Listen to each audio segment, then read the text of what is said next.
Welcome students to Parkush Pathshala. Today we are going to solve question number 3 of exercise 14.1. The first part is x square plus xy plus 8x plus 8y. We have to factorize them. Okay. इनको factorise करने के लिए हमने पहले एक method पढ़ा था common factors वाला. ठीक है. अब हम करेंगे रीग्रुपिंग मेथड. जो रीग्रुपिंग मेथड है उसकी हेल्प से किस तरह से एल्जेब्रिक एक्सप्रेशंस को हम फैक्टराइज करते हैं, ये चीज़ हम आज इस वीडियो में सीखेंगे. सबसे पहले तो हम ये जानते हैं कि रीग्रुपिंग का मतलब क्या होता है. इंट्रोडक्शन वीडियो में हम आप ये चीज़ जो है वो डिस्कस कर चुके हैं. रीग्रुपिंग का मतलब है दोबारा से group banana. It means group बन रखे हैं, उन्हें फिर से रीअरेंज करना होता है. ठीक है.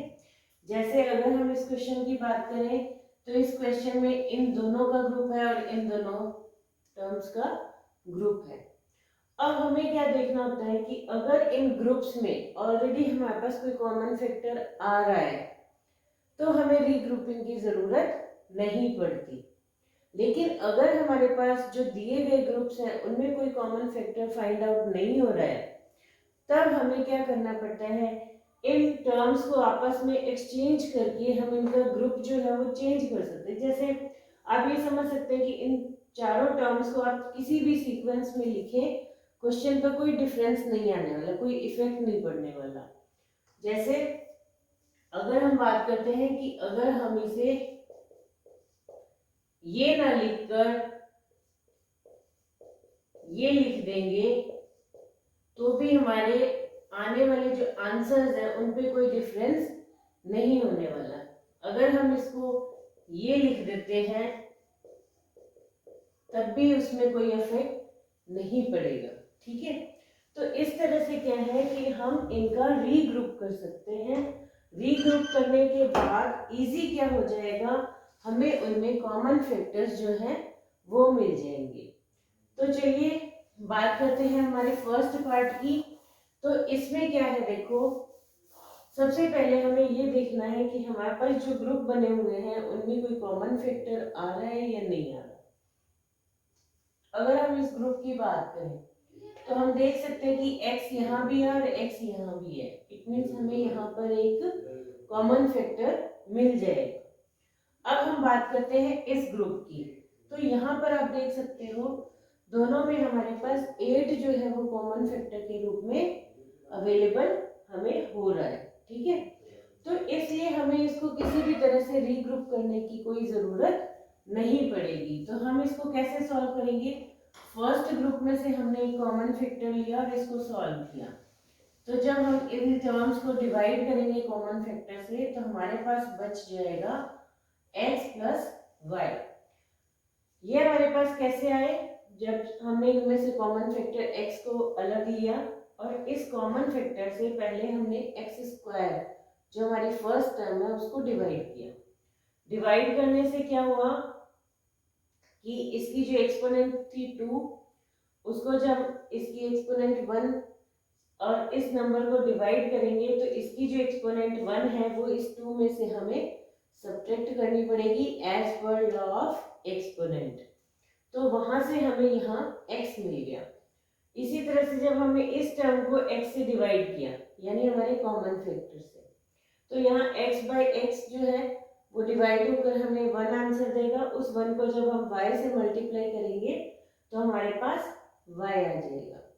अब बात करते हैं हमारे सेकेंड ग्रुप की. यहाँ पे हमारे पास प्लस का साइन है. दोनों ग्रुप्स में, दोनों टर्म्स में हमें 8 कॉमन मिल रहा है. अब इन दोनों टर्म्स को 8 से डिवाइड करेंगे तो यहाँ भी 8 बन रहा है, 8 x बचेगा और इसमें से भी 8 हटेगा तो y बच जाएगा. अब हम देख सकते हैं कि अभी भी हमारा फैक्टराइजेशन कंप्लीट नहीं हुआ है क्योंकि हमारे पास आंसर जो आ रहा है वो 2 टर्म्स में आ रहा है. ठीक है. मैंने आपको पहले भी बताया है कि जब फैक्टराइजेशन कंप्लीट हो जाता है तो जो भी हमें एक्सप्रेशन मिलता है वो एक सिंगल टर्म के रूप में मिलता है. अब हम देख सकते हैं कि हमारे पास फर्स्ट टर्म जो बन रही है वो ये और सेकेंड टर्म ये।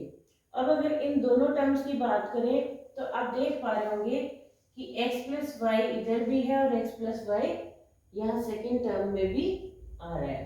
तो अब हम इस x प्लस वाई को एक कॉमन फैक्टर के रूप में ले सकते हैं। जब हम इसको ले लेंगे, इन दोनों टर्म्स को हमने इस फैक्टर्स इस x जो कॉमन फैक्टर हमने लिया है x प्लस वाई, इससे डिवाइड करना है। तो अब देखिए जब आप इसको डिवाइड करेंगे, x multiplied by x plus y divided by x plus y, तो क्या होगा, ये पूरा ब्रैकेट जो है वो इससे डिवाइड हो जाएगा और आंसर आ जाएगा हमारा 1। ठीक है, अब ये जो 1 है इसको जब हम इस x से मल्टीप्लाई करेंगे तो हमारे पास आंसर आएगा x। मेन प्रोसेस जो है वो ये रहता है, लेकिन यहाँ पर हम ये समझ सकते हैं कि एक्स वाई से एक्स वाई जो है वो कट हो गया, 1 बचा। यहाँ पर हमारे पास क्या बच गया, x। और इसी तरह से जो ये सेकेंड टर्म है इसमें से x प्लस वाई हमारा बाहर आ गया, अंदर हमारे पास क्या बच गया, 8। अब आप देख सकते हो ये दोनों जो एक्सप्रेशन है ये हमें मल्टीप्लिकेशन में मिल रहे हैं, यानी ये पूरा का पूरा जो है वो एक सिंगल एक्सप्रेशन है। ठीक है, 1 टर्म है।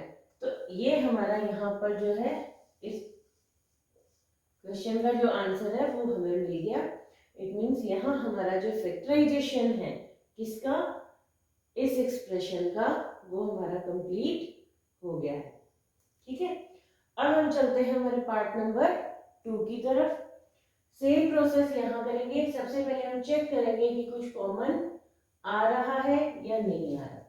तो यहाँ सिंपल देख सकते हो x दोनों टर्म्स में है तो यहाँ x कॉमन आ जाएगा। अगर इनकी बात करें तो ये दोनों जो है 15 और 6 दोनों 3 के टेबल में आते हैं, तो यहाँ से हम कॉमन फैक्टर के रूप में 3 को यूज कर सकते हैं।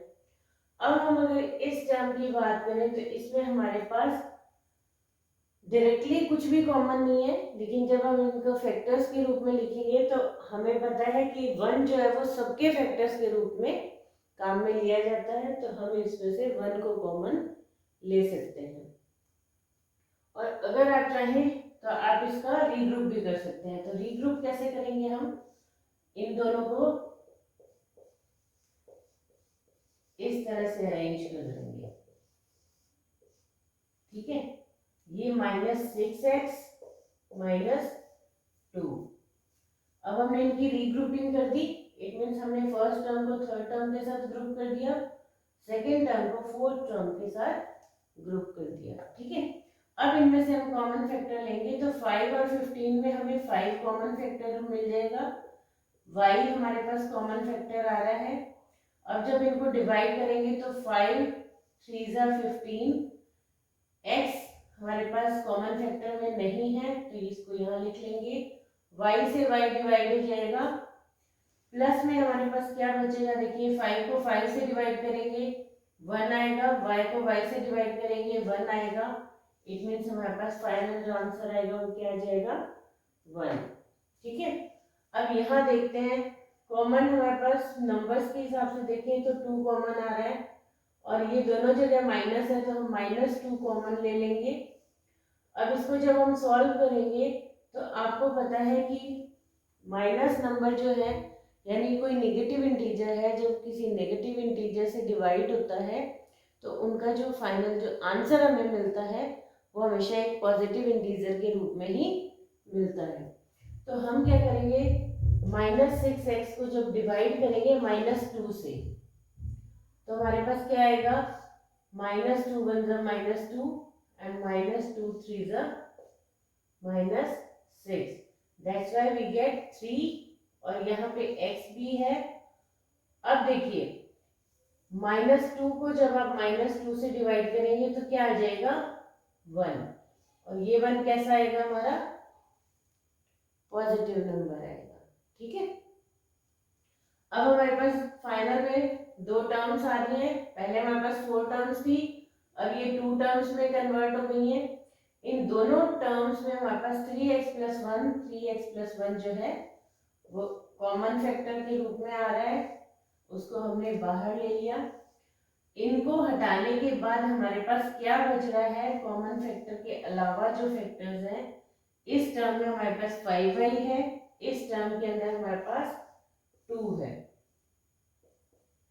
तो इस तरह से अब यहाँ आप देख सकते हो दोनों मल्टीप्लिकेशन में आ गए। इट मीन्स अब ये हमारे पास सिंगल टर्म है, और सिंगल टर्म आई इसका मतलब हमारा जो फैक्टराइजेशन है वो कंप्लीट हो गया।